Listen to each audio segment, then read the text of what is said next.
like to teach you one of my favorite brain-based language strategies. I call it the presence of present tense because it's a way of giving yourself the gift, the presence, of using your present tense language in a way that really supports your brain and your life. Your present tense language is important because your brain actually uses your language as one of the many indicators as what information is important enough to be processed, to use in the conscious mind. That's because your brain's actually processing approximately 2 to 4 million bits of information every second. Most of that is happening non-consciously. The amount of it that comes into conscious mind is approximately about 3,000 bits.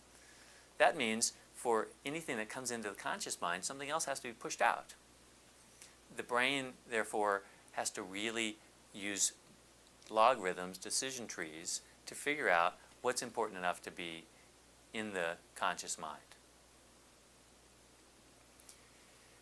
Language, what you say in present tense in particular, is one of the ways the brain decides whether something is important enough to be in the conscious mind. Unfortunately, a lot of us use our present tense language in a way to make the brain look for negative things. Let me give you an example.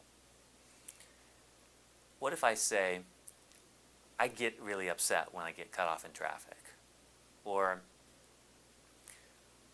I'm sleeping really badly these days. Or, you know what pisses me off? Those are all in the present tense, but none of them are actually describing my present at all. They're really describing the past and making a prediction about how I'm going to respond in the future. But it's not actually a prediction that I want to be true. Here's what you do in the presence of present tense strategy. Every time you catch yourself saying something in present tense that really is a disguised past experience and is not something that you want to be true in the future, then just follow it by putting it actually in the past, which is all you really know about it anyway. So if I were to catch myself saying, oh, I get really upset when people cut me off in traffic, I'd say, well, actually what I mean is I have gotten upset in the past when people cut me off in traffic. Or if I catch myself saying, well, I'm sleeping badly, I'd say, well, what I mean is I have been sleeping badly. Or if you really wanted to use the power of the past tense, you say, well, I used to sleep badly, even as recently as last night.